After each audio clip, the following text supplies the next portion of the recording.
Hello everybody, Pinstripe here. How is it going? Welcome back to some more Grunt Mania. Tonight it is all about the vehicles, because this is like the main playground that you're going to be using in both multiplayer and in this glitch single player. But it really adds that little bit of finesse, that like ganache on top of the wonderful cake that is Grunt Mania, or just the waterport glitch in general.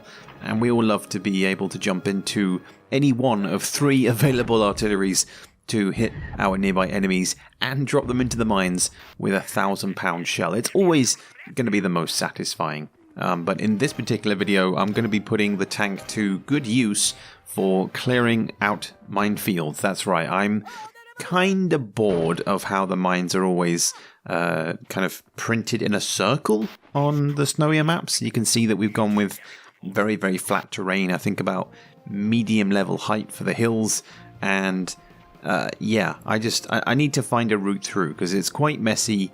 It doesn't really leave you much else to do. Like, this just seems like the right attitude to take towards the minefield. Like, screw you, I can move slightly faster than normal. However, the problem for me is going to occur as my turn slowly comes to an end, in that I haven't really kept an eye on how much damage is being dealt to my tank. I'm going a little bit nuts. I am looking to collect crates along the way, of course. Super Air Burst is... it's always going to be there, isn't it? Especially in Grunt Mania. But yeah, if you're good at counting and keeping track of how much HP my tank has, it's not going to look so good in just a moment when we collect even more crates and push ourselves towards the center of where the artilleries are. Bearing in mind that my grunt that jumped in only had 30 HP, he has taken 40 and he is dead. But he has at least grouped all the crates together into the center.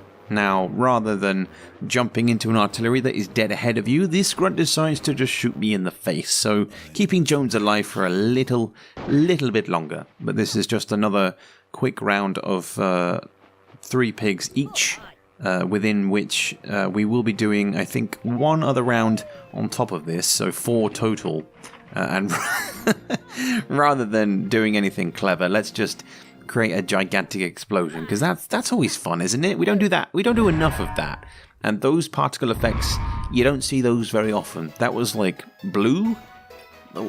Where is that hidden in the game? I don't know. Pal, what are you hiding from me? There are certain things, man, that this game throws at you, and you think you know it all, and then it's like, bam, here's something new that only happens every now and then. Only happens when, yeah, I don't know. Weak ass grenade. So yeah, this is basically the end of this round. It's come down to a 1v1 because we've been a little bit silly, but we're going to finish it with the artillery shot and then move on into round 2. That does go for a bit longer because there will be, I believe, slightly more pigs. So taking the first round here in Grunt Mania, and then going to come up against the Jamons. It is going to be the sauerkrauts. Same location, same kind of scenario, looking to do things a little bit cleaner, but using the same method of play that I always do on these kind of maps, of when it's like big ass turn time, utilize that to collect every single crate available around you that you can, and then go for a vehicle. I will of course be doing other Grunt Mania challenges on later levels so that the turn time does reduce slightly. That is the one thing that I don't have control of, considering that again this is technically single player. One thing I will say for this second round is that the AI are both disappointing and kinda underwhelming in their performance, but such is to be expected when technically within normal mode. For instance, this guy right here, he is going to jump into this aqua tank and you think, okay, you know, maybe he's going to go out to sea and be a little bit adventurous, but I'm going to have to cut ahead here because 50 odd seconds later, he just decides to skip his turn. He wandered around for a bit, he maneuvered here, there and everywhere and didn't actually do anything, and that's kind of going to be a rinse and repeat situation for a lot of the enemy pigs, where they don't really maneuver much, they don't do much. If there are mines in the way and they're not a class that is, you know, able to see them, then they will tend to be a little bit timid, but I ain't going to be timid with this pickpocket, man. We're going to nick everything that you have. I'm going to steal you. Welcome to London, motherfucker. No, but seriously, we are just taking as much as we can and then utilizing the pillbox to gain the double hit, because they are the perfect distance between each other right now in order to get that double hit, get that double 40, 80 damage incoming, baby. That's what I'm talking about. That's how we do with the pillbox. Don't see it that often, or at least it's not normally something I prioritize, especially in single multiplayer. That's what I'm going to call Grunt Mania from now on, because it be both, don't it? We've got lovely grunts that don't do anything, that wander around for 30 seconds, and then he's going to pick up I think it's a homing missile, and this is, I think, a perfect example of using too much power on the homing missile. If you go too far, then you are going to overshoot. It's usually the initial blast that takes people by surprise, where when you fire out the rocket, it kind of jumps forward automatically for like a second or so before then honing in. So a lot of people tend to overestimate how much power is needed.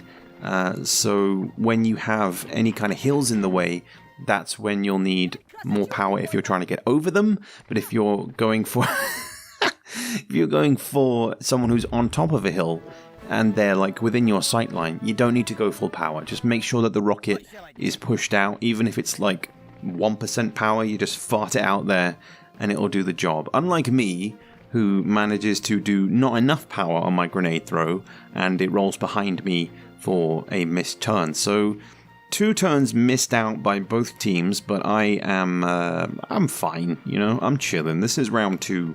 I don't need to do anything crazy. I am still hunting for supplies, as you normally would. Any crates that are on the map, I'm going to be sniffing them out. That's right, ladies and gentlemen, it is once again time for the beautiful super air burst. It's like perfect timing too, because rather than using it on any nearby pigs, I am instead going to turn my attention to the aqua tank, which has been underused by the enemy completely and really needs to be destroyed, because 150 HP is not something that I have any real time to spend whittling down. So let's let the big guns do the talking, and bosh, that's how we do. But the downside now, combined with that pillbox shot that we hit earlier, is that the enemy now has, I think, at least two or three low HP pigs that we need to deal with, which is kind of annoying. I mean, I'm saying that like we're some kind of paratrooper. We're not. We don't even hold mines, but this is a bit of the interesting twist that you get with Grunt Mania